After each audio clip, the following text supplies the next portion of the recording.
Hello and welcome back to 100 Yards of Football Sports Talk Radio. It is my pleasure to be bringing you a preview of the greatest NFL team of all. I'm just joking. They're definitely going to be amazing though, and working on their season, the Houston Texans. And with that Houston Texans preview, we would love to have on our stage our man of the hour, the man who explains it all, Mr. Logan Landers. How's it going, man? Hey, what's going on? Talking about the Texans today, a team who has went through quite a lot in recent seasons, hoping to get things going, to get things back on track. I'll talk about their team, their schedule, who they got drafted, their free agents. It's going to be a fun time. I can't wait to get into it in just a sec. Absolutely. And for all our Houston Texans fans out there, please let us know in the comments, what do you think will happen this season? And if you're listening to our podcast, thank you again for listening, and thank you for sharing our podcast via word of mouth with your friends and colleagues. It really helps us out and really helps all of the growth we've seen in the last few years.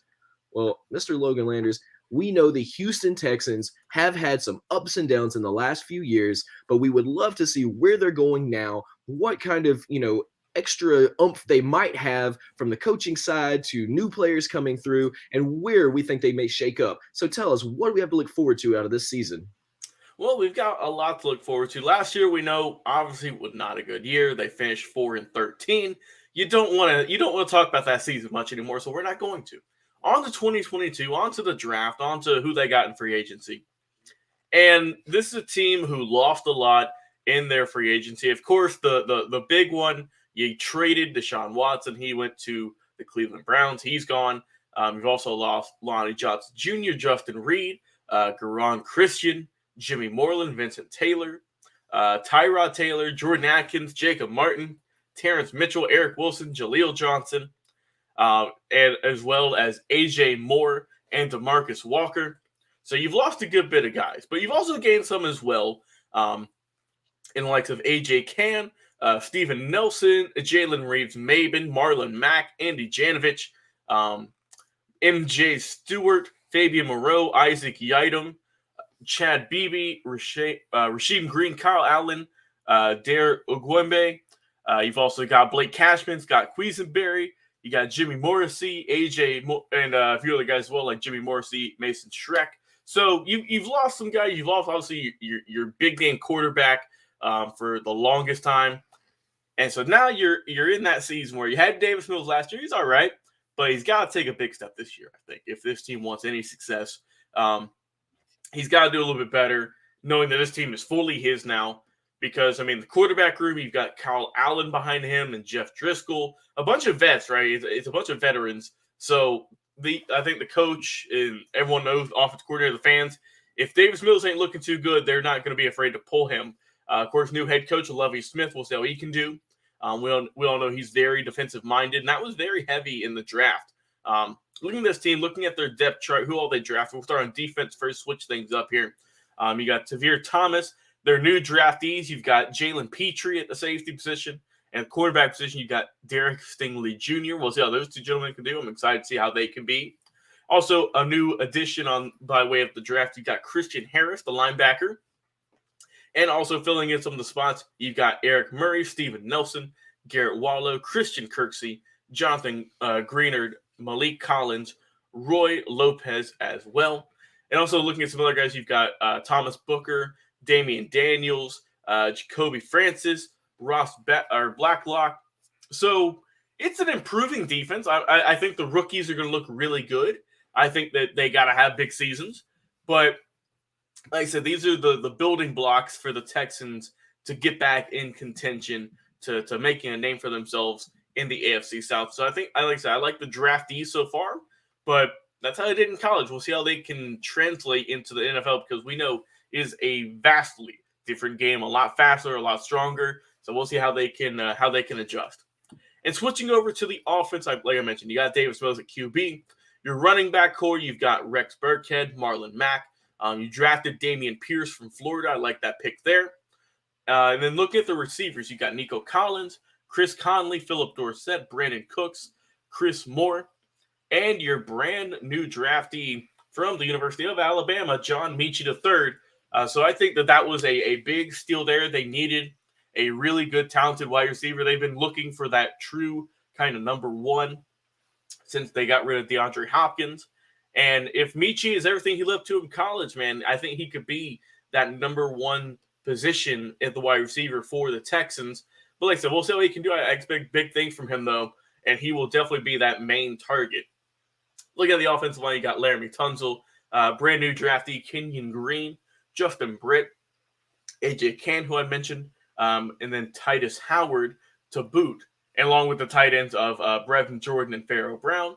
So I think this is an improving team all in all. I think that this isn't going to be a team who's going to go out there, get you 10-plus wins and whatnot, but I think that they can definitely improve on their position from last year, their record from last year.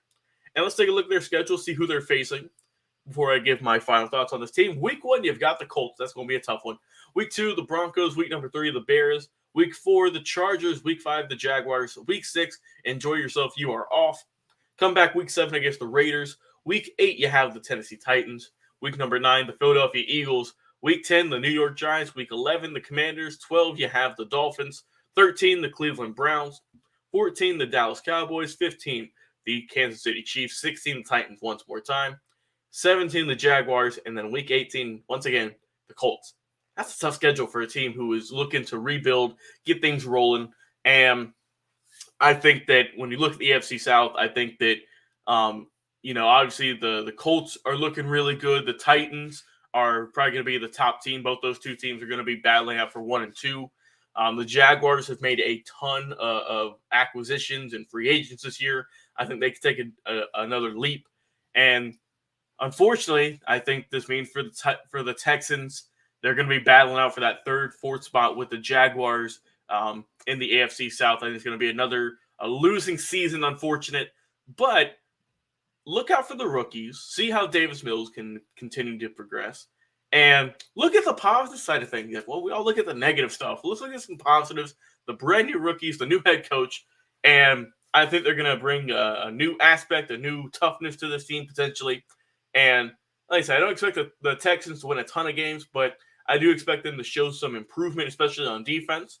And we'll see how they can do in 2022. If they can get some surprise victories and how their draft stock will be this upcoming, going into 2023. But ending 2022, I think Texans, like I said, battling for the 3rd or 4th spot in the AFC South, probably a top 10 draft pick all in all. But hey, I would not be surprised if they move up a little bit more, and I would welcome it wholeheartedly this upcoming season.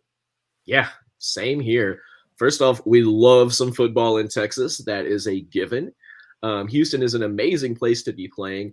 When you think about the Friday Night Lights sort of system that's going on in Texas, there are a lot of players coming out of middle school into high school, into college that are on their way towards the NFL and would love to play in Texas and stay in their home state. So we know that there's a pipeline of amazing young men coming up through these systems that eventually, we're going to continue to build up. I see some huge things for the Houston Texans over the next few years. And again, while we say this all the time, you don't really get a rebuilding year in the NFL. You got to keep it moving. So we would love to see them make some changes, make some shakeups, and maybe in the next few years, they will have some significant shakeups that might really affect the way that they play on the field, because the coaching staffs can change, the coaching systems can change quite a bit in a very rapid succession in the NFL, as we know. So if for anybody watching, we would love to hear from you. What do you think? Tell us in the comments what you think about the Houston Oilers. That's a little throwback. What you think about the Houston Texans. And then also, if you're listening to our podcast, first off, thank you. And if you're not listening to our podcast, please come and join us. We would love to have you anywhere that you listen to podcasts, including on Apple, on Spotify, on your Amazon devices, Google devices, your home devices, anywhere that you listen to podcasts, or you just love to listen to any sort of voice activated systems, we are most likely there waiting for you. 100 yards of football. Either ask your home device or go onto your favorite podcast app and just look up 100 yards of football. You'll see our football on the 50-yard line there, right there, sponsored by the Believe Podcast Network. And we would love to hear more from you. So thank you so much to our podcast listeners. And thank you so much to Mr. Logan Landers for that incredible preview of the Houston Texans in this NFL season. I am your producer, Jeremiah Long, and we'll be back with another live episode. Stay tuned.